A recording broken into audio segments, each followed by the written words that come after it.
Have you ever noticed how your mind can turn a small thought into a huge problem? A simple message, a decision, a memory, and suddenly you're stuck analyzing, replaying, doubting, and worrying. That's overthinking, and for many people, it feels impossible to shut off. Overthinking isn't just thinking a lot. It's when your brain keeps looping without reaching a solution. Instead of helping you decide, it traps you in worst-case scenarios, self-doubt, and endless what-ifs. But overthinking doesn't come from weakness. It usually comes from a brain trying to protect you. The human brain evolved to detect danger and avoid mistakes. In the past, thinking carefully could save your life. Today, that same system gets applied to conversations, decisions, and social situations. Your brain keeps saying, "Let's think about this one more time just to be safe." The problem is, it doesn't know when to stop. Anxiety plays a major role.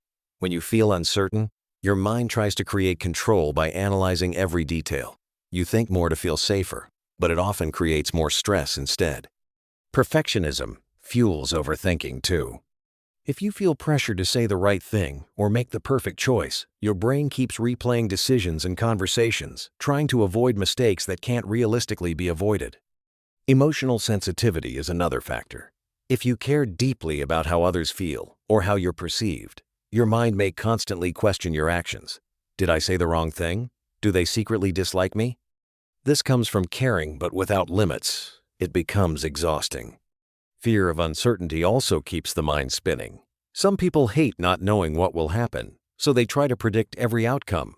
But no amount of thinking can remove uncertainty. It only keeps you mentally tense. Overthinking can feel productive, like you're being responsible. But most of the time, it doesn't lead to solutions. It leads to paralysis.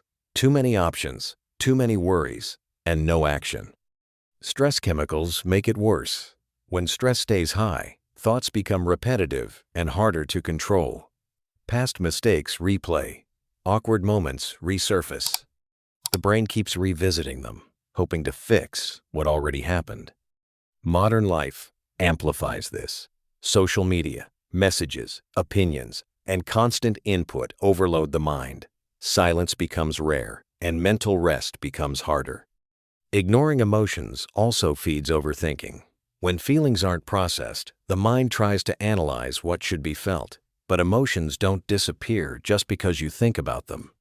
Overthinking drains energy, reduces confidence, and steals focus from the present.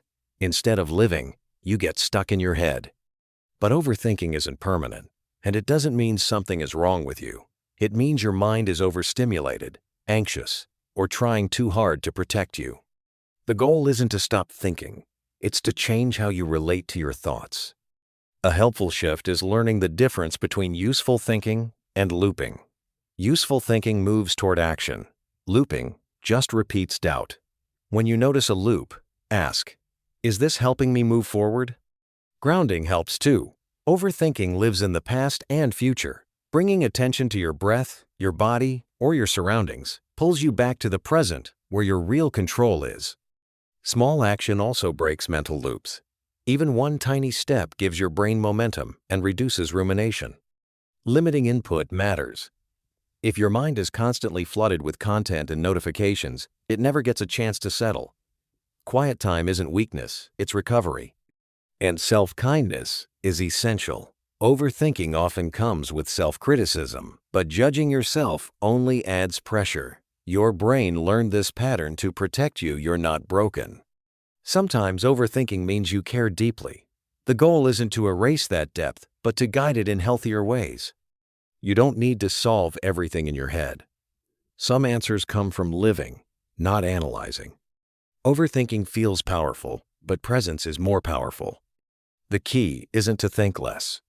It's to live more,